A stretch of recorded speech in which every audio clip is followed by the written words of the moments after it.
Imagine sitting on the edge of a helicopter, hundreds of feet in the air, and stepping out onto a high-voltage power line.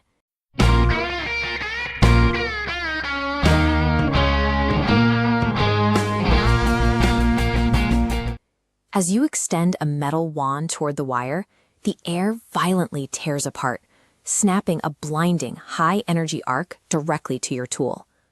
Common sense says interacting with a live 500,000-volt transmission line should instantly vaporize a human body.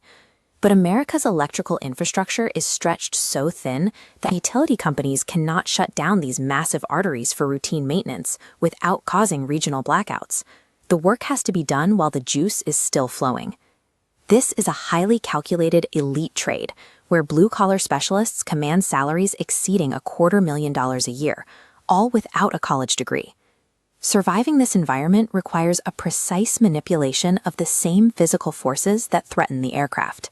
Safety on the wire begins with the bird-on-a-wire principle. Electricity only slows when it has a clear path from high energy to a lower energy source, like the ground. A helicopter hovering near a transmission line doesn't touch the earth. Instead, the aircraft acts like a giant flying capacitor.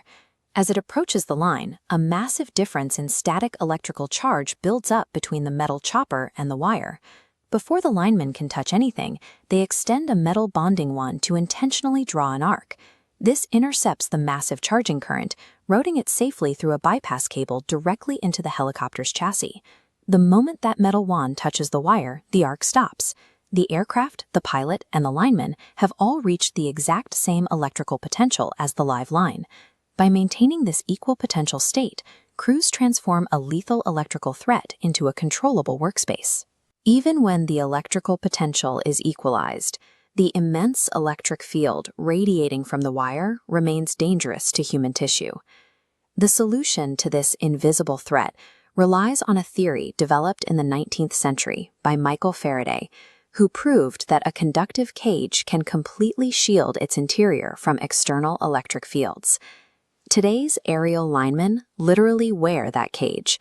Their specialized Faraday suits are woven from a precise blend of 75% flame-retardant Nomex and 25% microscopic stainless steel thread. The conductive jacket, pants, gloves, and stretch-top socks snap together using heavy-duty buttons. This mechanically links every piece of clothing to form a continuous equipotential shell around the worker. Because electricity always takes the path of least resistance, any transient current flows entirely over the highly conductive exterior of the suit, completely bypassing the worker's heart and internal organs. A flexible breakaway clamp is then attached to the wire to maintain this continuous electrical bond, freeing the lineman's hands to grab the live conductor and get to work. Wrapped in a wearable cage of physics, the aerial lineman renders human biological limitations irrelevant, safely integrating themselves directly into the grid. While traditional college graduates often face underemployment and mounting debt, the electrical construction industry is desperate for elite talent.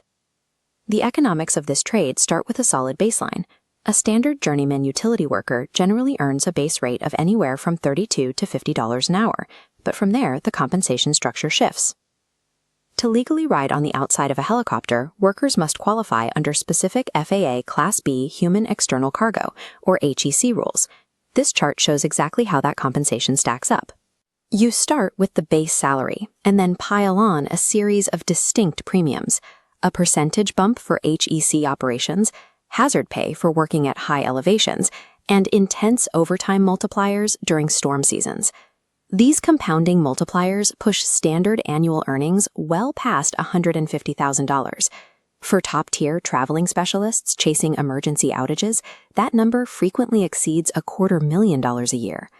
This compensation structure demonstrates that extreme specialization and calculated physical risk can generate more immediate wealth than many standard academic credentials. You don't enter this field by paying tuition to a university. Workers bypass the traditional higher education system entirely through earn-while-you-learn apprenticeships, managed by organizations like the International Brotherhood of Electrical Workers and the National Electrical Contractors Association. The baseline requirements to start are straightforward. Applicants must be 18 years old, pass a standardized aptitude test, and obtain a commercial driver's license with air brake endorsements. Long before they are ever allowed near a helicopter, apprentices must master complex safety systems, like this heavy-duty, multi-point fall-arrest harness. Access to the wire is earned through 8,000 hours of grueling on-the-job training, often performed in sub-zero ice storms and blistering heat waves. While the trade is rooted in the image of a lineman climbing a wooden pole with steel spikes, the airborne specialists of today utilize advanced aerospace platforms to maintain the grid's backbone.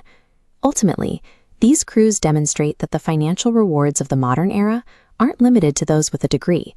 They are available to those willing to master physics and step out onto the wire.